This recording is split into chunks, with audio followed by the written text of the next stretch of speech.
Bismillahirrahmanirrahim. Assalamualaikum warahmatullahi wabarakatuh. Assalamualaikum warahmatullahi wabarakatuh. Salam sejahtera bagi kita semua dan sehat selalu.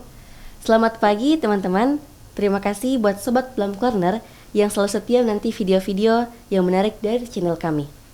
Dimanapun Anda berada, semoga kita semuanya sehat selalu, panjang umur, dan bahagia selalu. Kembali lagi dengan saya Mutia Hilmia Basri, berasal dari siswa Man Insan Cendekia Goa. Terima kasih saya ucapkan kepada Plum Corner Makassar yang telah mengundang saya sebagai host untuk ketiga kalinya pada kali ini. Saat ini saya ditemani oleh narasumber yang hebat datangnya dari dosen UIN Alauddin Makassar dengan Bapak Dr. Haji Barsihan Nur MAG. Akrab disapa dengan nama? Pak Bar. Pak Bar ya. Assalamualaikum Bapak. Waalaikumsalam warahmatullahi wabarakatuh. Bagaimana kabar Bapak? Alhamdulillah, Alhamdulillah baik dan baik. sehat walafiat. Jadi Bapak Bar saat ini aktif sebagai dosen pemikiran Islam UIN Alauddin Makassar.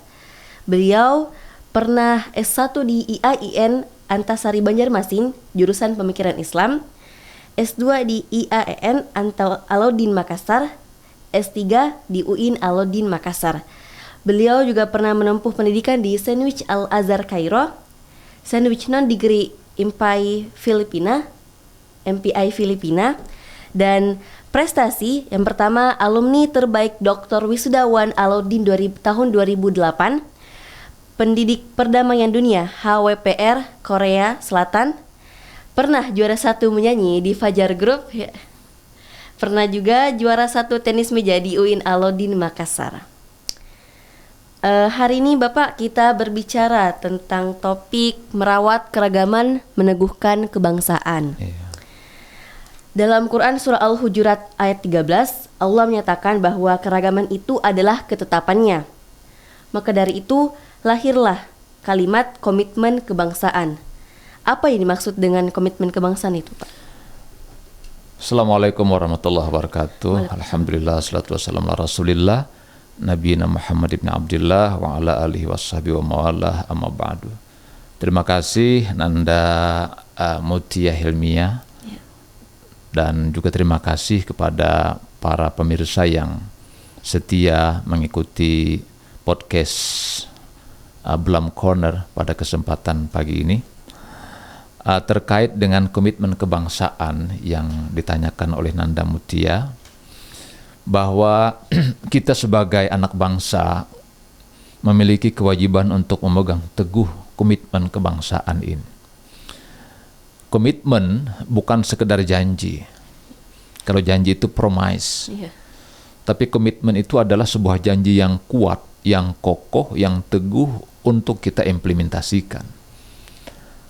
Apa yang kita implementasikan di dalam komitmen kebangsaan ini, yaitu bahwa kita berpegang teguh untuk senantiasa menjunjung tinggi prinsip berbangsa satu, bangsa Indonesia, bertanah air satu, tanah air Indonesia, dan berbahasa satu, bahasa Indonesia.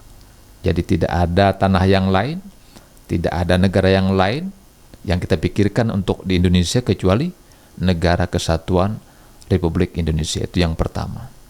Yang kedua, komitmen kebangsaan itulah sebuah janji kita kepada Tuhan, kepada Allah, bahwa kita akan menjadi warga negara yang baik, yang mematuhi aturan-aturan yang telah ditetapkan oleh negara melalui konstitusi, melalui regulasi, melalui kearifan lokal, dan juga tentu peraturan yang Tuhan tetapkan di dalam kehidupan kita. Dan yang kedua adalah janji kepada para pendiri bangsa ini yang mengamanahkan kepada kita untuk merawat, menjaga, dan juga mengisi bangsa ini, mengisi negara ini dengan pembangunan, baik dari segi mental, spiritual, akhlak, intelektual, dan lain-lain sebagainya. Itu namanya komitmen kebangsaan. Ya, baik, terima kasih Pak. Dalam kehidupan ini terdapat sebagian orang yang tidak siap untuk hidup berdampingan dengan sebuah perbedaan. Oleh karena itu, muncul sebuah pertanyaan, mengapa kita perlu memperkuat komitmen kebangsaan ini? Iya, Terima kasih banyak Nanda. Banyak orang yang belum siap dengan perbedaan karena dia tidak terbiasa dengan perbedaan. Iya. Dan dia juga merasa aneh dengan perbedaan itu. Padahal sebenarnya perbedaan itu adalah sebuah sunnatullah, sebuah hukum yang Allah tetapkan. Orang juga boleh menyebut hukum alam, bahwa memang pada kenyataannya hidup ini berbeda. Sesama laki-laki saja kita berbeda, apalagi dengan perempuan. Tuhan ciptakan hidung sama, namanya hidung. Orang Inggris menyebut nose. Tetapi hidung kita berbeda-beda. Gigi sama, tapi bentuknya berbeda-beda. Jadi keragaman itu adalah sebuah keniscayaan. Apalagi terkait dengan keragaman etnis, kemudian keragaman keyakinan, paham, warna kulit. Dalam Al-Quran Allah menyampaikan, Ya ayuhan nasu inna khalaqnakum min dzakari wa untha wa ja'alnakum syu'uban wa qabaila lita'arafu inna akramakum indallahi atqakum. Wahai manusia, kami telah ciptakan kalian dari jenis laki-laki dan perempuan. Kami ciptakan pula kalian bersuku-suku dan berbangsa-bangsa dengan berbagai macam variannya. Untuk apa semua itu? Lita'arafu, untuk saling memahami, saling menghargai, saling mengenal. Dan Allah menutup ayatnya, Inna akramakum indallahi atqakum. Sesungguhnya orang yang paling mulia di sisi Allah adalah orang yang paling bertakwa. Kalau begitu, maka merawat keragaman ini sebenarnya adalah sebuah kewajiban. Karena itu adalah sebuah ketetapan Tuhan yang ada dan niscaya ada. Maka orang yang mengingkari keragaman ini sebenarnya mengingkari perintah Tuhan. Orang yang mengingkari adanya keragaman berarti mungkin saya katakan dia tidak percaya dengan firman-firman Allah. Dan keragaman itu Tuhan katakan sebagai ujian. Nah, misalnya Allah sebutkan dalam Al-Quran, likulli ja'alna minkum syir'atan wa minhaja walau sya'a la ja'alakum ummatan wahidah walakin liyabluwakum fima atakum fastabiqul khairat. Setiap umat itu, kata Allah, kami berikan cara mereka, syariat, beribadah, tatanan hidup dan seterusnya. Sekiranya, kata Allah, Dia menghendaki manusia itu satu saja, tidak berwarna-warni, tidak ragam, maka Dia pasti akan ciptakan ummatan wahidah, satu umat saja. Tetapi Allah ciptakan ragam seperti ini, liyabluwakum fima atakum, untuk menguji keimananmu, untuk menguji kamu. Jadi kalau kita semua tidak bisa menghargai keragaman ini, berarti kita tidak lulus dalam ujian ini, ya. Nah, itu. Baik. Tadi dikatakan sebuah keragaman itu adalah ketetapan dari Allah. Ya. Namun banyak sekali saat ini upaya-upaya yang dilakukan oleh masyarakat sekitar untuk menyatukan bangsa kita.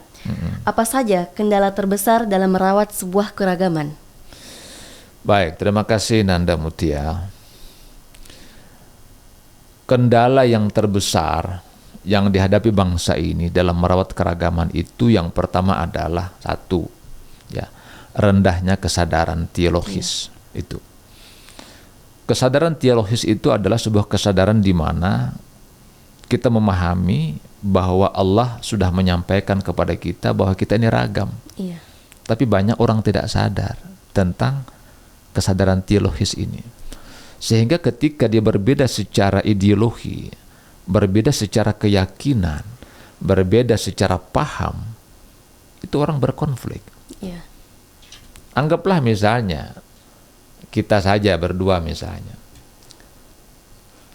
ada salat itu yang misal dalam agama ya, kalau dia sembahyang subuh berkunut, Iya. yang satu tidak. Ada tidak. Nah, kalau orang tidak mengerti keragaman dalam paham ini, dia bisa ribut. Iya. Dia bisa bertengkar, bahkan jamaah masjid bisa ribut karena tidak saling menghargai. Ya, itu perbedaan dalam hal yang kecil sebenarnya di antara kita saja. Sebutlah misalnya hari raya saja, ya kan? Itu perbedaan karena perbedaan metodologi. Metode yang satu hisab, yang satu ru'yat. Kalau kita tidak memiliki kesadaran teologis seperti ini, kita tidak dewasa menyikapi ini, itu menjadi masalah.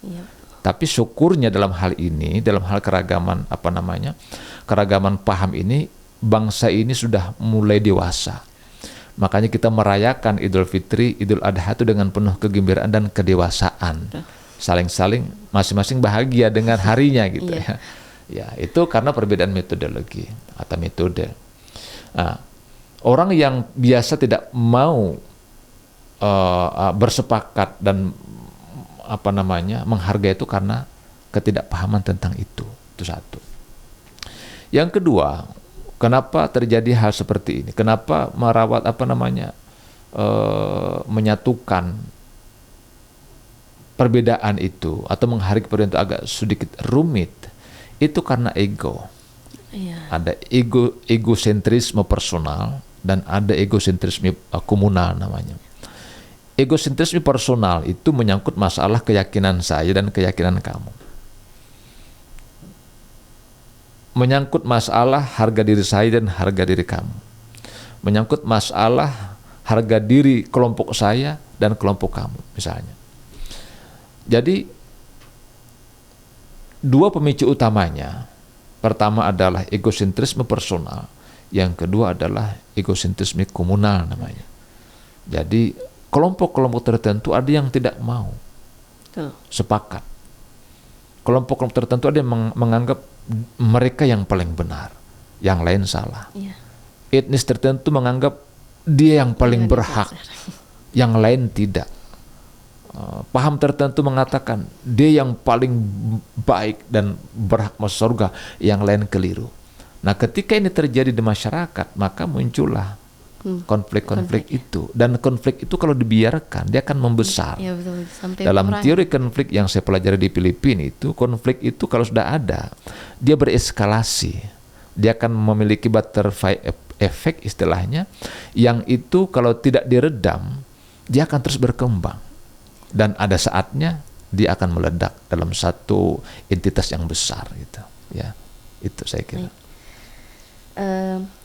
Menurut Quraisy Shihab, di antara banyaknya perbedaan di dunia, perbedaan interpretasi terhadap teks-teks agama yang menjadi perbedaan paling banyak terjadi. Iya, benar. Bagaimana pendapat Bapak? Kerawanan konflik itu seringkali terjadi di wilayah-wilayah agama, keyakinan. Karena agama itu dikatakan sebagai heart of religion. Keyakinan itu adalah intisari agama. Ketika agama disinggung, ketika agama dinista, ketika agama dibullying, maka khamasah diniyah seseorang itu akan muncul. Meskipun orang itu nggak pernah salat, tapi kalau agamanya dihina, dia akan bereaksi gitu. Nah, Pak Quraisy pernah mengatakan bahwa konflik-konflik yang paling sering terjadi itu adalah konflik di wilayah agama dan keyakinan itu. Kenapa itu bisa terjadi? Disebabkan karena interpretasi atas agama, atas teks-teks agama itu berbeda. Dan disinilah diperlukan sebuah kedewasaan di dalam menghadapi perbedaan itu. Kenapa terjadi perbedaan di dalam memahami sebuah ayat atau teks, baik itu hadis ataupun Al-Quran? Karena pertama bisa jadi disebabkan oleh pengaruh lingkungan atau pengaruh latar belakang yang menginterpretasi teks atau ayat itu, pengaruh pendidikan. Jadi kalau orang-orang yang berlatar belakang medis itu bisa berbeda interpretasi atas sebuah ayat dengan orang-orang yang berlatar belakang misalnya sosial. Ya. Jadi medis itu pasti spektrumnya adalah kajian-kajian medis. Nah, itu bisa menyebabkan perbedaan-perbedaan. Sebutlah misalnya begini. Allah memerintahkan kita menutup aurat. Itu perintah jelas, ya. Tidak ada satupun dalil yang kemudian menyatakan menegasi ayat ini. Ayat ini jelas memerintahkan umat Islam ya. Ya kalau kita umumnya manusia lah, menutupi auratnya. Tetapi ayat menutup aurat ini kemudian diinterpretasi oleh para ulama. Interpretasinya tentu itu tadi berdasarkan latar belakang sosial budaya, pendidikan dan seterusnya. Bagi orang Arab, nutup aurat itu ya menggunakan baju besarnya, gamis ya. Untuk laki-laki panjang ke bawah, untuk perempuannya baju gamis juga namanya, itu baju besar mereka. Kemudian pakai jilbab besar. Sebagiannya ada yang menggunakan cadar, sebagian tidak. Itulah cara mereka. Masuk ke Indonesia ayat ini diterjemahkan berbeda dengan orang Arab. Meskipun ayatnya sama, tetapi orang Indonesia kemudian memahami menutup aurat itu diantaranya dengan cara bercelana panjang. Ya kan? Itu nutup aurat. Bagi perempuannya rok ya namanya. Rok kan, ada bajunya. Tidak seperti Arab. Jilbabnya juga ya seperti Dinda Mutia lah, seperti inilah. Ini bagi kita orang Indonesia sudah nutup aurat namanya. Gitu. Jadi interpretasi itu berbeda. Maka tidak boleh orang yang seperti orang Arab mengatakan, ya orang Indonesia salah loh cara pakaian, masuk neraka kamu. Atau sebaliknya orang kita menyebut yang pakai cadar itu lebay atau keterlaluan atau berlebih. Tidak juga, tidak boleh begitu. Semuanya saling menghargai berdasarkan atas keyakinannya. Itu. Yang menjadi masalah hari ini, orang suka membuli, orang suka merendahkan atau meremehkan, atau mungkin mengatakan orang lain salah, kita yang paling benar.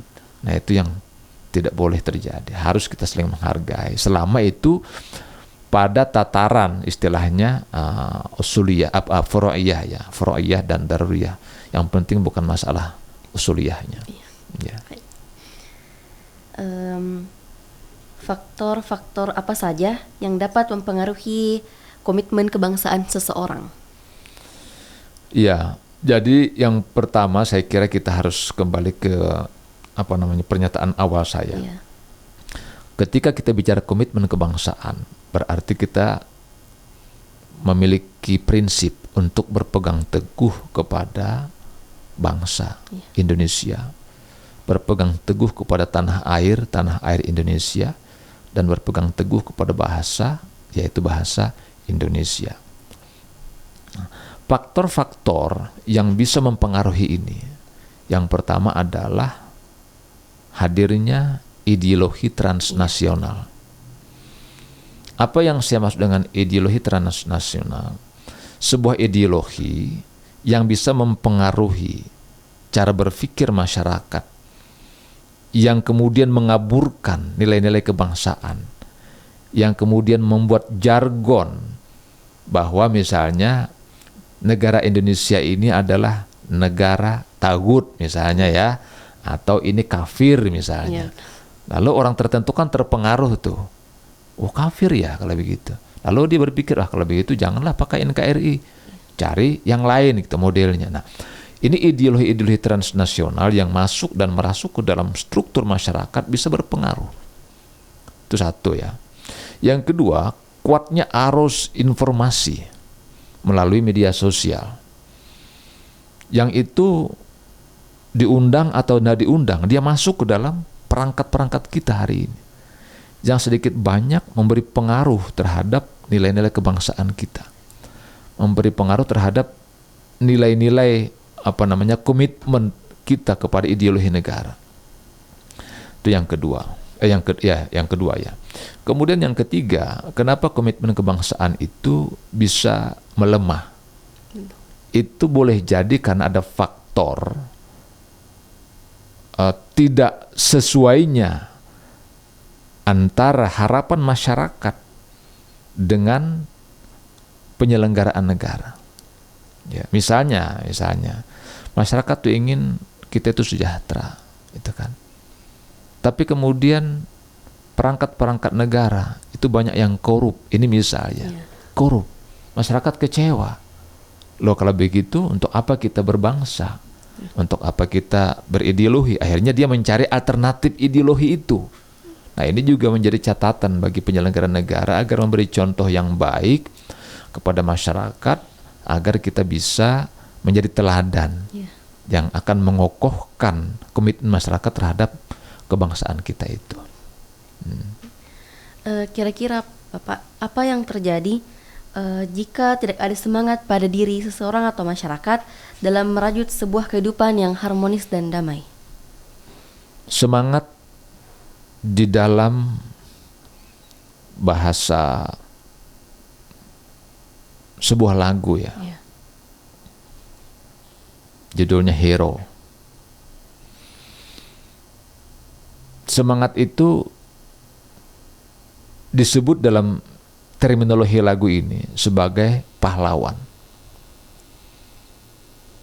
Pahlawan itu tugasnya adalah berjuang, menegakkan kebenaran, mengambil hak-hak yang harus diperjuangkan. Kalau begitu, seseorang wajib memiliki semangat kebangsaan. Maksudnya adalah semangat untuk berjuang, memelihara NKRI, merawat keragaman, menjaga ideologi negara, mengamalkan Pancasila dan Undang-Undang Dasar 45, serta berjuang untuk menegakkan hak-hak dan kewajibannya sebagai bangsa, sebagai anak bangsa, dan juga sebagai warga negara. Itu. Tadi dikatakan perbedaan dan keragaman tidak serta-merta ditujukan kepada perpecahan, namun ada kemungkinan terjadinya kerjasama dan perlombaan dalam mengejar kebaikan. Karenanya, ada orang yang menganggap setiap yang berbeda dengan dirinya sebagai lawan yang harus ditaklukkan. Bagaimana cara membangun suasana tanpa ada kecurigaan satu sama lain di tengah masyarakat? Pertanyaan yang sangat bagus. Ya, terima kasih. Karena awal mula konflik itu adalah kecurigaan. Iya, kecurigaan. Ya, apa saja, di mana saja. Entah di rumah tangga, di lingkungan. Konflik itu berawal dari sebuah kecurigaan. Temannya nggak senyum, dia curiga. Ini orang mau menabombe kah? Padahal temannya kan sakit gigi. Iya. Jadi kecurigaan ini menjadi awal sebenarnya konflik terjadi. Lalu bagaimana cara kita membangun sebuah atmosfer ya, sebuah suasana yang saling koeksisten, yang saling bisa menghargai, saling hormat menghormati. Yang pertama saya kira adalah yang kita lakukan harus sering-sering melakukan apa yang disebut dengan dialog. Dialog itu adalah salah satu cara untuk menghilangkan sekat, menghilangkan persepsi dengan cara kita berkumpul bersama-sama, membincang sesuatu dengan dengan penuh kekeluargaan untuk mengangkat sebuah tema apa. Tema yang krusial hari ini mungkin dihadapi oleh masyarakat misalnya. Lalu kita bincang. Disitulah kita akan melihat suasana keterbukaan di dalam proses perbincangan itu. Membiasakan untuk berdialog berarti membiasakan diri untuk menghargai perbedaan. Karena dialog itu sebenarnya adalah sebuah proses untuk mencarikan suasana. Ketertutupan dialog bermakna membuka ruang-ruang konflik. Itu. Jadi harus dengan dialog, ya itu yang pertama menurut saya untuk mencarikan suasana, membangun atmosfer suasana yang lebih bagus dan kondusif. Dan yang kedua, ini tentu perangkat-perangkat masyarakat, struktur masyarakat dari RT, RW, kemudian juga kelurahan, kecamatan, kabupaten harus membuat semacam regulasi yang terstruktur, membangun kelompok-kelompok. Sebutlah misalnya seperti kelompok moderasi beragama, anak milenial, ya, kelompok remaja milenial yang fokus membincang mereka tentang kerukunan beragama, membentuk KKN bersama. Orang menyebut mungkin KKN kebangsaan yang di dalamnya itu ada anak-anak yang berbeda etnis, bahasa, bahkan agama, mereka bahkan tidur bersama di situ saling menghargai. Nah, kelompok-kelompok seperti ini secara tidak langsung ketika sudah kita bentuk akan memberikan nilai tambah dalam membangun kebersamaan dan saya kira menghadirkan komitmen kebangsaan itu. Tentunya ada seseorang atau sekelompok orang yang sudah tidak mampu menangkap hikmah di balik perbedaan. Bagaimana kita menyikapi dan apakah ada tindakan yang harus kita lakukan terhadap orang tersebut? Sering kita menjumpai ya orang-orang yang tidak bisa mengambil hikmah di balik perbedaan. Dan kita bisa melihat efek dari ketidakmampuan orang atau sekelompok orang menghadapi perbedaan itu. Fakta di negara kita ini sudah menjadi sebuah kenyataan sejarah. Mungkin Anda Mutia belum lahir, saya kurang tahu persis. Ada kerusuhan Ambon dulu, ada konflik di Kalimantan Tengah, ya saya nggak sebut etnisnya, dan itu semua orang tahu. Konflik di Poso, semua itu melibatkan etnis, agama. Dan sejenisnya. Nah, orang-orang ini kan sebenarnya adalah orang-orang yang terpicu oleh kepentingan, misalnya political interest, kepentingan politik, atau terpicu oleh sempitnya pemahaman keagamaan yang mereka miliki yang kemudian diprovokasi oleh orang-orang tertentu untuk mendapatkan keuntungan. Nah, bagaimana cara kita agar orang-orang seperti ini bisa mengambil hikmah? Ada 3 hal yang dapat kita lakukan. Yang pertama, kita early warning. Early warning itu artinya adalah melakukan proses pendidikan sebagai sebuah alarm dini. Memberitahu kepada anak-anak siswa, entah di SD yang tidak tahu sejarah konflik masa lampau, mungkin Nanda Muti juga masih kecil waktu itu, ya, bagaimana ribuan orang meninggal sia-sia gitu ya, dan itu masih ada, kadang videonya beredar. Itu sejatinya menjadi sebuah pembelajaran yang kita kasih kepada anak-anak didik kita hari ini supaya mereka jangan lagi seperti itu gitu. Itu satu, oleh proses namanya early warning. Gitu. Yang kedua adalah bagaimana kemudian kita membuat di dalam setiap lingkungan itu kelompok-kelompok yang bisa menangkal lahirnya radikalisme dengan proses pemantauan kepada anak-anak didik kita. Kelompok yang dapat memantau, sebutlah juga peredaran narkoba yang selama ini kadang kita lihat begitu masif masuk ke dalam tatanan masyarakat. Karena ini juga menjadi masalah dalam kehidupan kita. Dan yang ketiga hemat saya adalah tentu pemerintah harus memiliki satu upaya yang strategis melalui kemampuan regulasi, kemampuan perundang-undangan mereka untuk bagaimana kemudian orang-orang yang selama ini mungkin sudah mengalami konflik itu dapat, atau yang belum pun mengalami konflik, yang mudah-mudahan tidak, dapat memetik hikmah dari sebuah kejadian yang pernah terjadi di negara kita ini. Gitu. Tadi Bapak jelaskan mungkin kejadian-kejadian atau kerusuhan di masa lampau bisa jadi pembelajaran bagi generasi selanjutnya.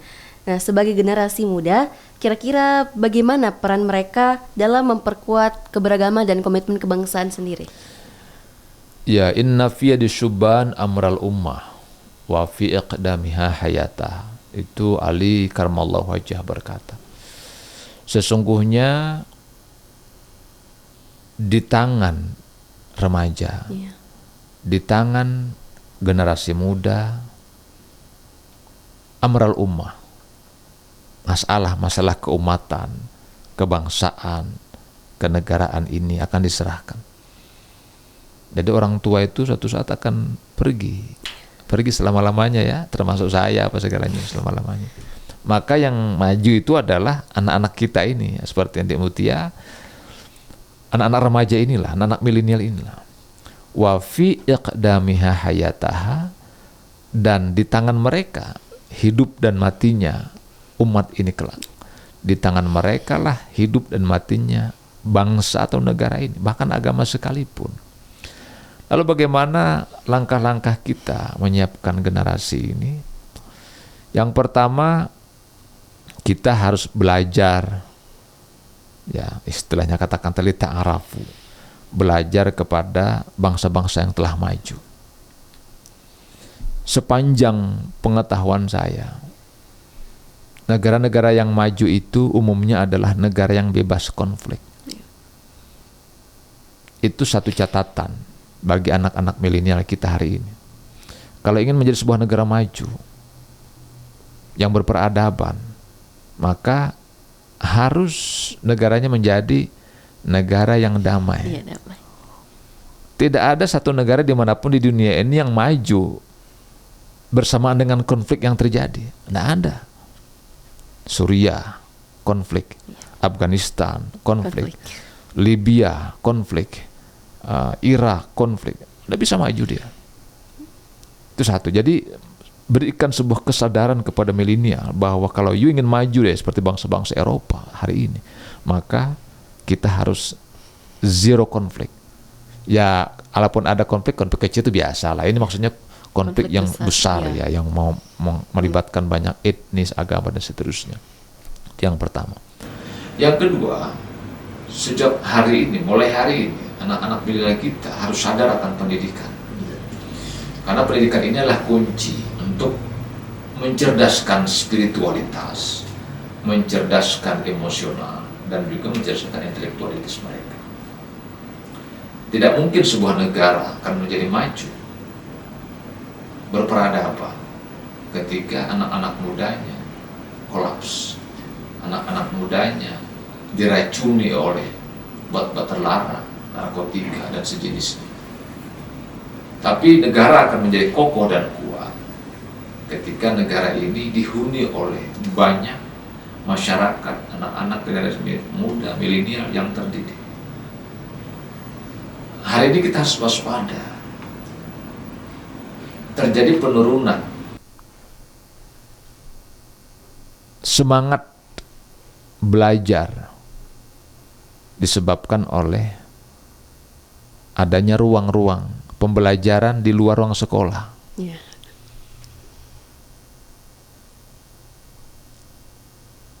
Sepanjang yang saya baca riset ya di Indonesia ini, anak-anak milenial kita itu pegang HP totalnya 160 kali satu hari. Ini dia pegang ini 160 kali. Itu rata-rata satu hari mereka pegang handphone.